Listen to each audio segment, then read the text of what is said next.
Madame, Monsieur, bonsoir. Merci de nous rejoindre. Voici les principaux titres de l'actualité que nous allons développer dans ce journal. Le général de corps d'armée Ahmed Gaïd Salah, vice-ministre de la Défense nationale, chef d'état-major de l'ANP, entame une visite officielle de 3 jours au Qatar. Il a été notamment reçu aujourd'hui par l'émir du Qatar, Cheikh Tamim Ben Hamad Al Thani. Début à Alger des travaux du Forum international sur le renforcement des capacités en gouvernance, une occasion pour de riches échanges autour de la gouvernance dans le cadre du renforcement du partenariat algéro-chinois. Le programme spatial national au centre de journée Portes ouvertes à Alger. L'agence spatiale algérienne ambitionne de construire un nouveau satellite de télécommunication Alcomsat 2 par des compétences algériennes, a annoncé aujourd'hui son directeur général. Le Maroc et le Front Polisario se rencontreront mercredi et jeudi à Genève après 6 ans de blocage du processus de négociation pour le règlement du conflit au Sahara occidental.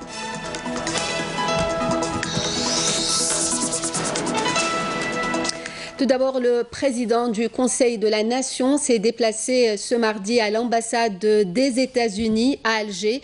Abdelkader Ben Salah a signé au nom du président de la République, Abdelaziz Bouteflika, le registre de condoléances ouvert suite au décès de l'ancien président américain George Bush. Abdelkader Ben Salah a exprimé au nom du président de la République, au nom du peuple et du gouvernement algérien, sa profonde sympathie et présenté les condoléances à la famille du défunt, au peuple et au gouvernement américain.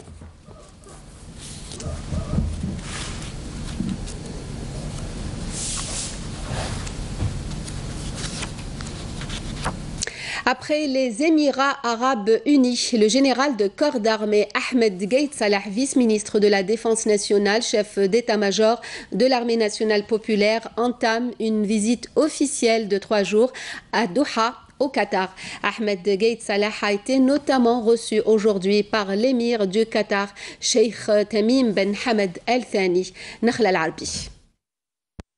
Après avoir achevé sa visite aux Émirats arabes unis où il a pris part en tant qu'invité d'honneur aux festivités officielles de la fête nationale émirati, Ahmed Gaïd Salah, vice-ministre de la Défense nationale, chef d'état-major de l'armée nationale populaire, s'est rendu aujourd'hui à Doha où il a été reçu avec les honneurs militaires par le général de corps d'armée Ghanem Ben Shahin El Ghanem, chef d'état-major des forces armées qataries. Ahmed Gaïd Salah a été par la suite reçu par le prince du Qatar, Cheikh Tamim Ben Hamad Al Thani, à qui il a transmis les salutations de son Excellence le président de la République Abdelaziz Bouteflika, chef suprême des forces armées, ministre de la Défense nationale, et ses vœux de prospérité et de développement au peuple qatari, tout en soulignant les excellentes relations bilatérales entre l'Algérie et le Qatar. À son tour, le prince du Qatar a valorisé les relations historiques entre les deux pays en exprimant ses salutations au président de la République, Abdelaziz Bouteflika, soulignant que cette visite constitue une opportunité pour étudier les voies et moyens de développement des relations de coopération militaire notamment. Le général de corps d'armée a été également reçu au siège du ministère de la Défense qatari par Khaled Ben Mohamed Al Atiyah, ministre d'État à la Défense. Une cérémonie officielle a été organisée à cet effet avec les honneurs militaires et les hymnes nationaux des deux pays.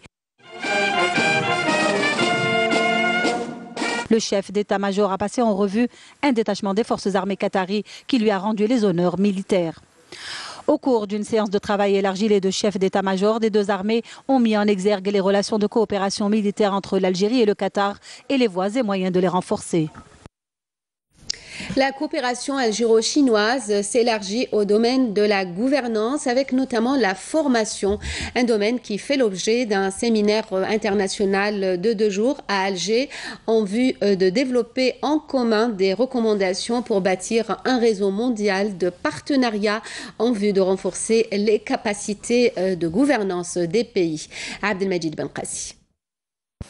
Considéré comme l'habilité à piloter et à coordonner une action collective en vue d'atteindre des objectifs communs, la gouvernance en tant que processus institutionnel et organisationnel polarise depuis quelques années l'attention de plusieurs gouvernements et institutions à travers le monde.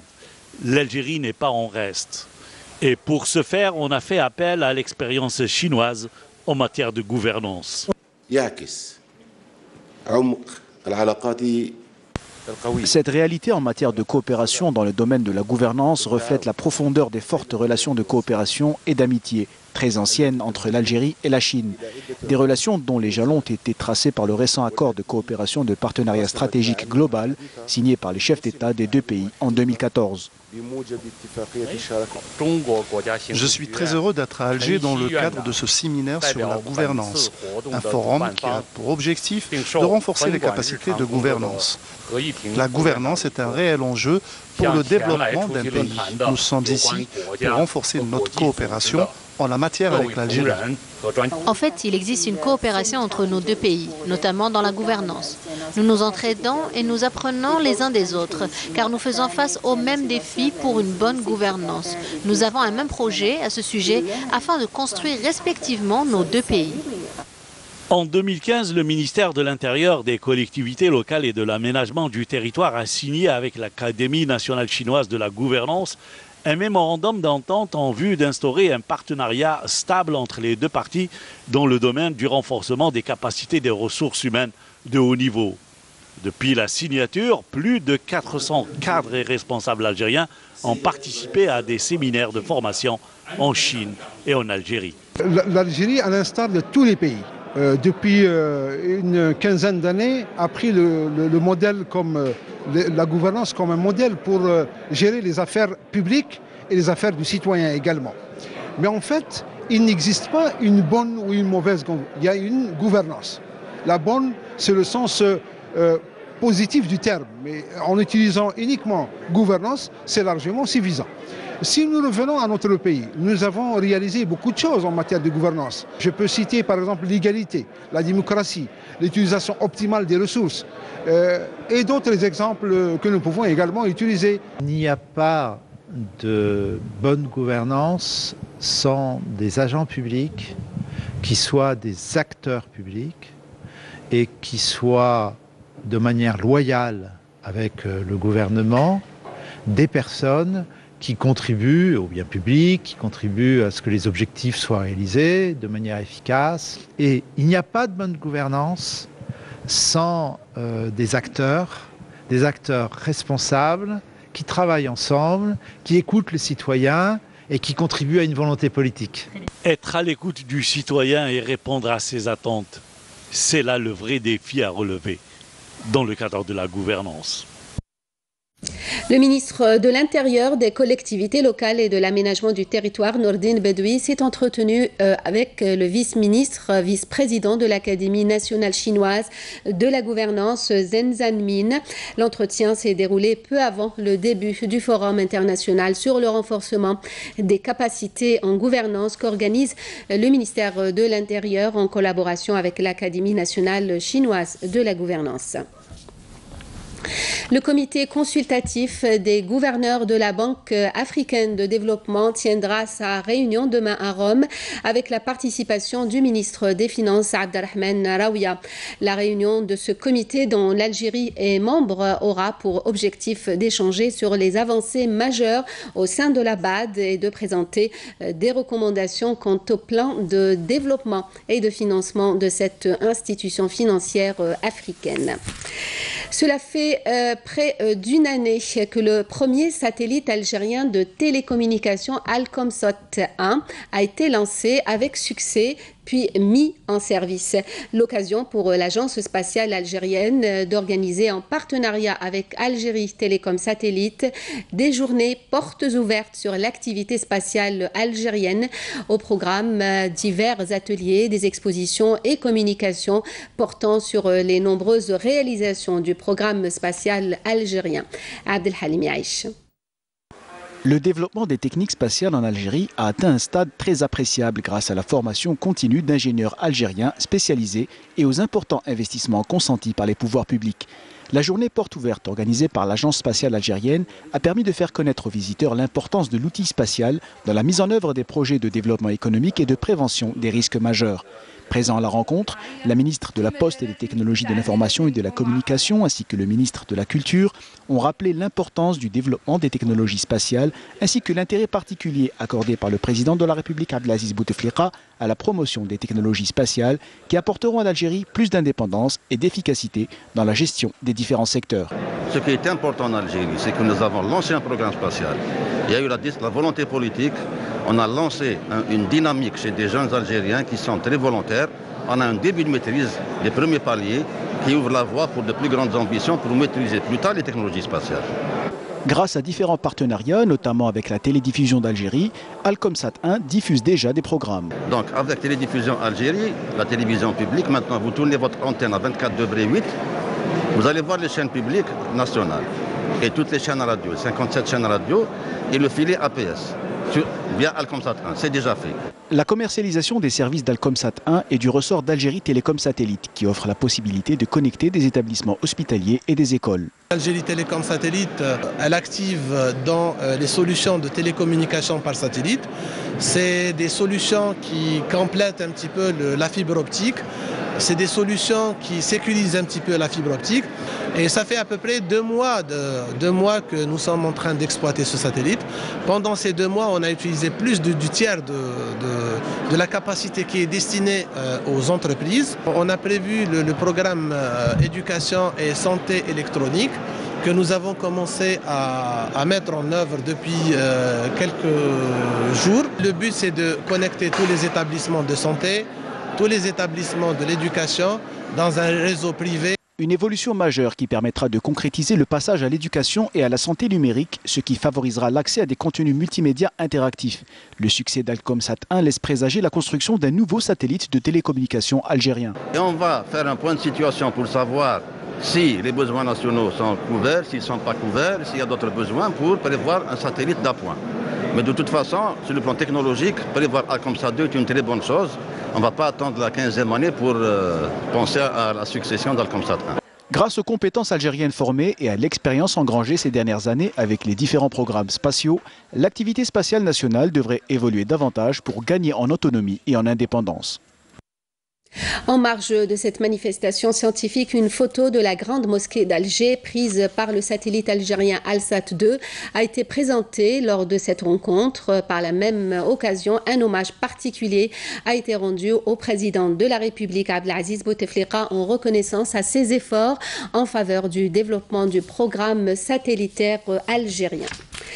La déclaration d'Alger pour le développement d'une économie maritime durable, l'économie bleue, en Méditerranée occidentale a été adoptée ce mardi à Alger par les ministres de l'Agriculture et de la Pêche des 10 pays des 2 rives de l'ouest de la Méditerranée dans le cadre du dialogue des 5+5. Lors de la réunion ministérielle des pays participant à l'initiative Ouest Med, 31 projets ont été formulés dans ce cadre.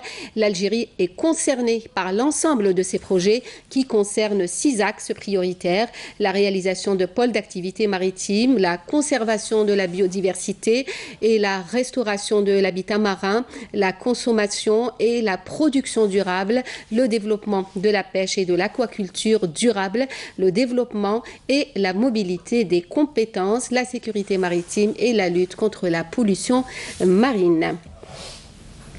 De nouvelles structures sanitaires pour la wilaya de Bourj Bouarerij, des structures inaugurées aujourd'hui par le ministre de la Santé, Mokhtar Hasbellaoui. Salim Kasser.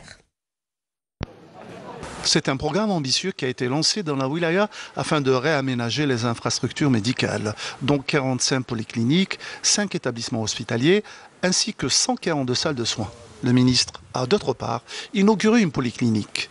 Et il a fait également une halte au niveau d'un centre spécialisé en orthopédie.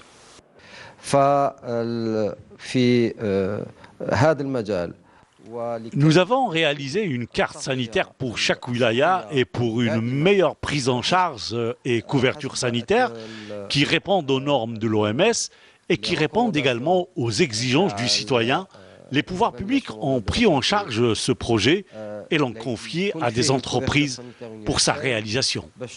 Le ministre s'est également rendu à l'Institut de formation paramédicale où il a mis l'accent sur la nécessité d'accélérer les travaux et de mettre les moyens humains, surtout en personnel spécialisé. Centres de santé de proximité qui restent très insuffisants dans le sud où les populations sont éparses. Les équipes médicales de ces centres se déplacent néanmoins pour des campagnes de vaccination et pour des soins tout simplement. Des sorties qui peuvent durer des jours comme nous allons le voir à Tamanrasset avec Yasmine Chouir.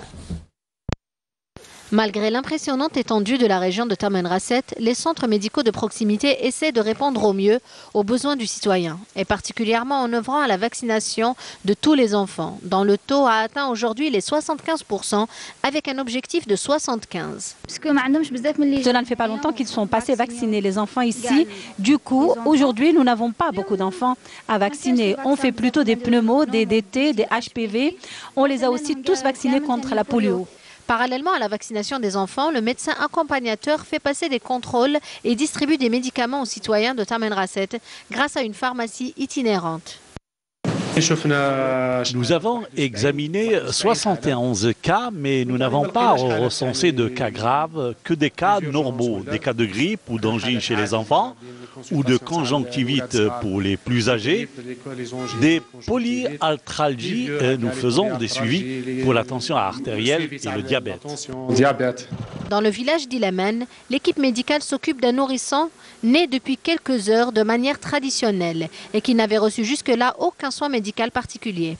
Je ne peux pas prendre ma femme et risquer de me retrouver bloqué en route. Nous en souffrons beaucoup. Nous aimerions vraiment éradiquer ce problème, surtout pour les femmes qui accouchent quand nous construisent des routes et nous trouvent des solutions. Une longue journée se finit pour l'équipe du centre de santé de proximité, mais l'aventure est encore plus longue. Nous avons fini notre mission pour aujourd'hui. Nous allons bivouaquer ici. Demain, nous irons nous occuper d'une autre région. Ces missions de vaccination peuvent aller d'un jour à 5 jours ou même plus. Une courte nuit de repos au goût du Sahara pour cette équipe. Demain les attend encore leur mission de santé au profit de la population de la région de Tamanrasset. 8 nouvelles stations mobiles de carburant réceptionnées par Naftal à Blida. La cérémonie de remise de ces stations a eu lieu hier. D'une capacité unitaire de 40 000 mètres cubes de carburant, ces stations n'ont rien à envier à celles importées en termes de qualité. Menel Boutouaba. 8 nouvelles stations mobiles de distribution de carburant montées pour la première fois par l'entreprise nationale de charpente et de chaudronnerie Unité CR Métal de Blida ont été réceptionnées hier par l'entreprise nationale de commercialisation et de distribution des produits pétroliers Naftal. 17 autres seront livrées vers la fin de l'année. Elles sont destinées aux régions du sud du pays. La même entreprise réalise actuellement 80 citernes pour le stockage du gaz GPL, toujours au profit de Naftal. Son directeur général a souligné à l'occasion l'importance de la production locale de ce type d'équipement dans la réduction de la facture d'importation. Pour atteindre le chiffre de 3000 ou de 3500, il nous faut ce genre d'unité car elles permettent de fabriquer le produit très rapidement, produit destiné par la suite au sud du pays. Aujourd'hui, il existe suffisamment de centres de conversion. D'ailleurs, nous en sommes à près de 80 000 conversions rien que cette année et pas uniquement concernant Naftal. Il nous faut donc des stations prêtes rapidement. Donc, les stations. À noter que la capacité de production de l'unité CR Métal Blida est actuellement estimée à 9000 tonnes par an en différents produits. Elle a pour objectif de relever sa capacité dans les prochaines années à 15 000 tonnes par an, parallèlement à un renforcement de son effectif humain estimé actuellement à 1000 employés.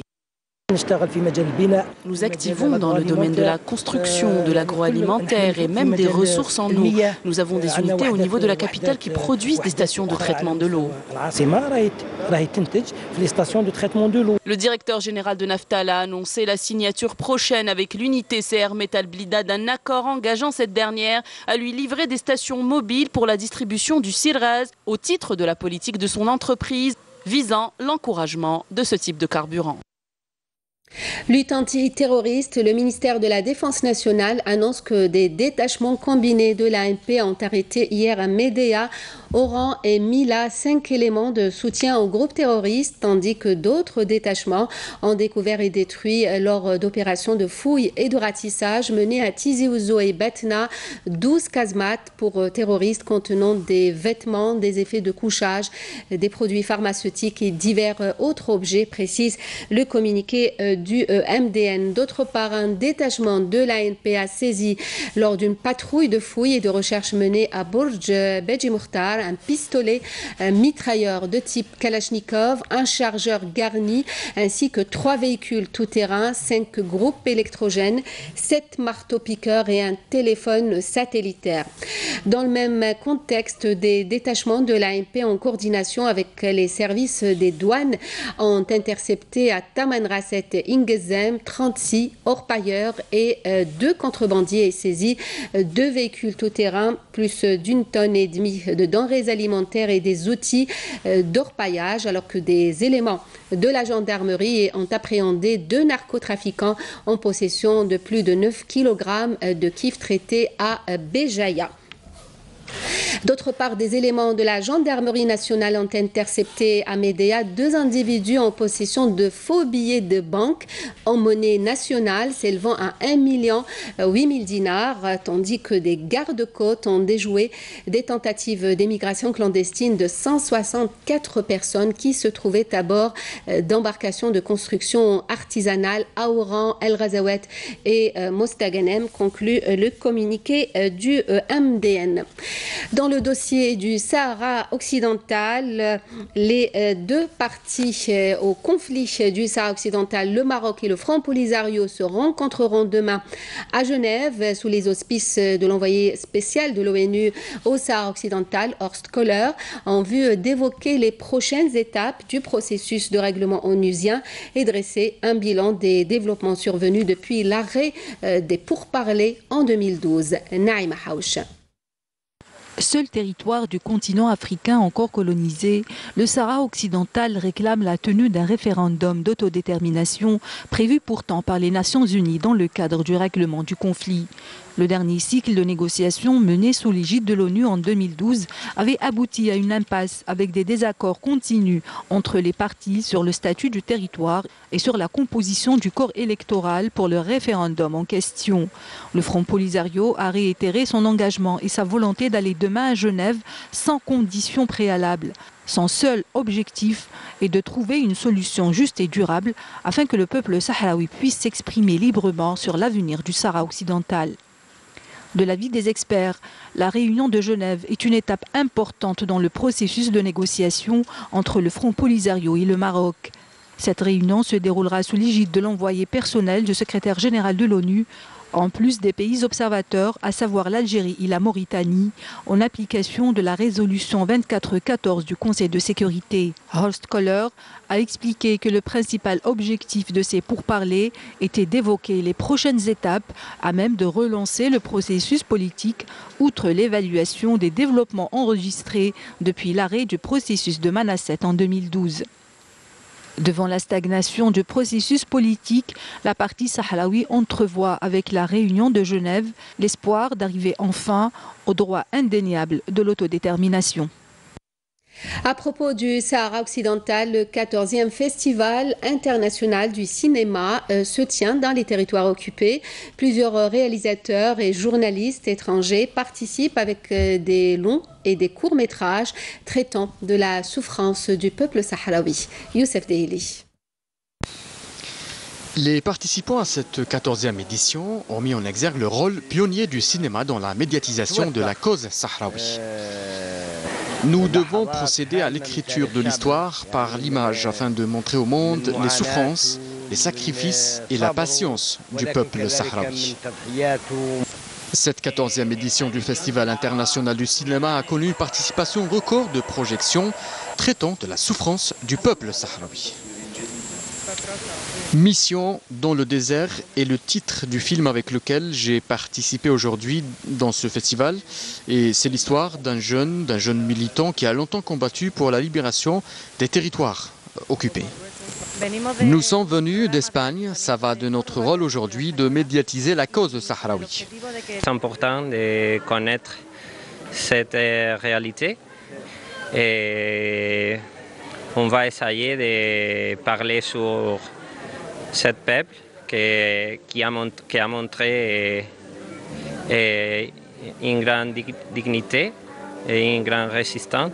Des centaines de cinéastes, de journalistes et de réalisateurs étrangers ont marqué leur présence à cette 14e édition qui, pour la plupart d'entre eux, découvrent la désolation et l'amertume du peuple sahraoui. Plusieurs salles omnisports seront bientôt restaurées à travers toute l'Algérie à l'initiative du comité olympique et sportif algérien pour aider différentes disciplines à se développer, a indiqué aujourd'hui le président de l'instance Mostafa Barraf lors d'une conférence de presse. La ville de Chlef a déjà bénéficié de cette aide du COA qui a équipé un terrain de volley-ball d'un revêtement haut de gamme.